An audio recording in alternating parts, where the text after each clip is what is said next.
Juul here, reporting for BleacherReport.com, and today I'm here at Ultimate MMA in North Haven, Connecticut, with undefeated XFC lightweight Nick Newell. Nick, thank you so much for joining us today.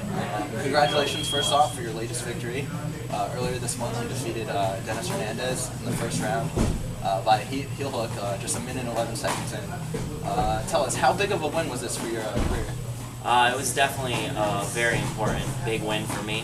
Definitely my biggest to date. You know, it was my national television debut for fighting, and I've been working hard for a real long time, and it felt good to finally get rewarded to fight and get an opportunity to fight on such a big stage and perform so well. And you know, it was an honor. Now, you took the place of your late friend, Abby Mestra. Was this one a little bit bittersweet for you, even though it wasn't your biggest one to date? Was it a little bittersweet? It was because, you know, it would have been great if he was fighting on the card with me. You know, I feel like we both deserve to be there, and he never got a chance to fulfill the spot that he earned. You know, to fight on national television, and you know, he died too early, and his birthday was actually yesterday. So you know, it's been pretty rough for me. You know, it wasn't the first time I fought since he died, but you know, he's with me every time I fight, and you know, we miss him a lot. Yeah. Is he a continued motivation for you? Oh, always. You know, we think about him every day and tell stories. You know, and it's really, you know, it really sucks not having him around. You know, if he were able to fight, you know, he would be the one probably getting a lot of attention too. You know. He's just a great person, and I'm glad that the XFC did a tribute and did the whole show dedicated to him. Yeah, no, that big part of that show was that it was a dedication to him, as well as being a spotlight for you. From this fight, you've gotten a lot of notoriety from it. The YouTube video of it has 1 million views. You've done a bunch of interviews. How have you dealt with that newfound fame from, you know, not just that fight, but you know, your whole career? I don't know. I mean, I did get a little bit more popular. You know, I mean, if you look at all the different formats of the video, it has almost 1.5 million views, which is really cool.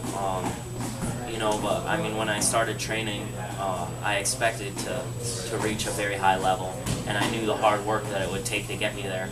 And I know now that all eyes are on me, so I'm gonna have to keep working hard and keep training and stay hungry, which I am, to keep winning fights and you know, really go out there and show everybody what I'm made of. Now, I know in past interviews you've mentioned that it's been a little bit difficult for you to obtain fights, to get opponents. At some points you've had, you know, a few months in between fights when you like to have, you know, a little less time. After this fight, and you know, with, you know, newfound notoriety, have you found that it is easier for you to get fights now, or is it still a little bit difficult?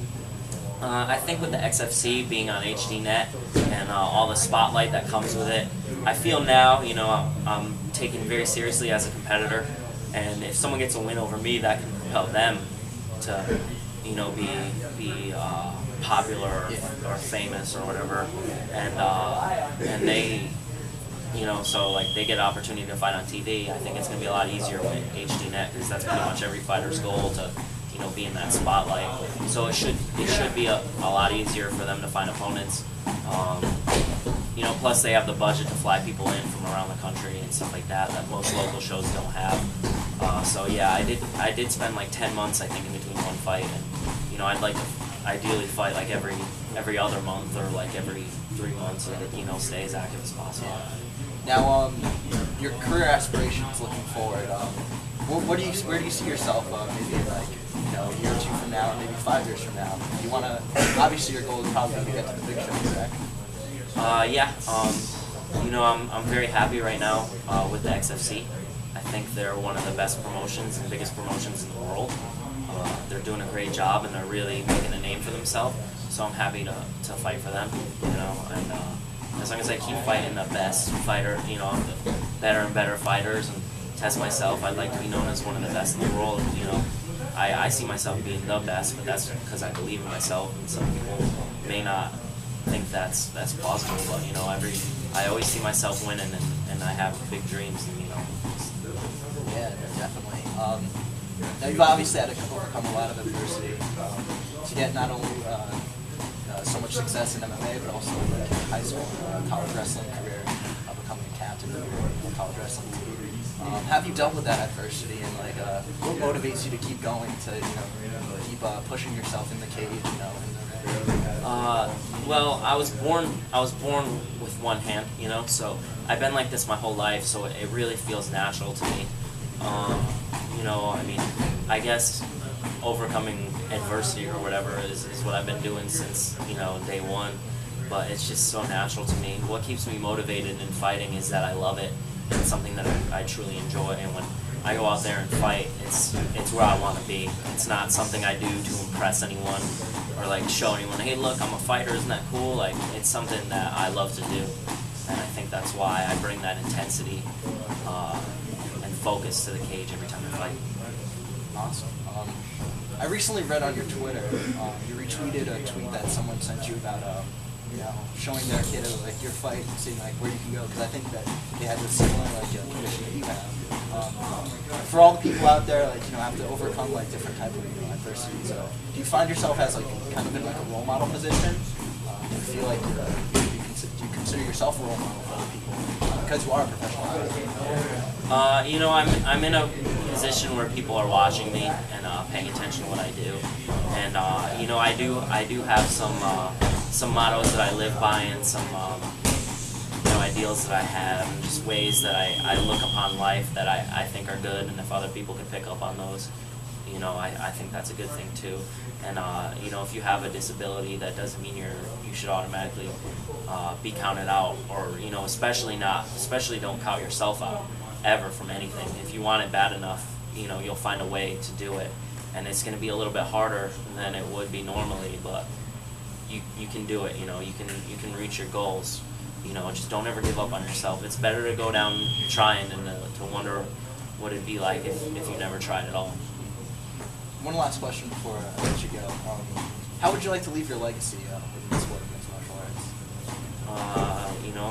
arts? Champion. Ideally, I'm going to keep working hard and try to stay undefeated and keep stopping everyone in the first round. But things happen. No one stays undefeated forever. But yeah, do you feel pressure from that? No, I don't feel any pressure, because I work really hard in training, and when I go out there and I fight, I give it everything I got. So no matter what happens, I don't have anything to be ashamed of.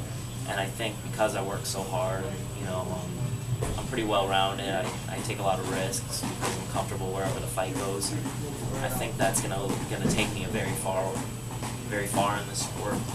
And I don't feel any pressure, because every time I go out there, I lay it all out. And I think that's why I've been winning. But Great. Well, thank you so much for the interview. And would you like to give a little plug for yourself for your Twitter or your social media? Oh yeah. If you have Facebook, Facebook.com/Nick Newell MMA, and if you have Twitter, it's @NotoriousNewell. I have a new website coming up soon, www.nicknewell.tv. Check it out when you get a chance.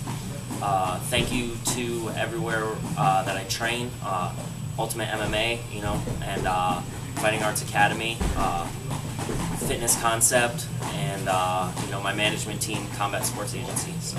Well, thank you so much, Nick, and we look forward to you getting back in the cage soon. Okay, thank you.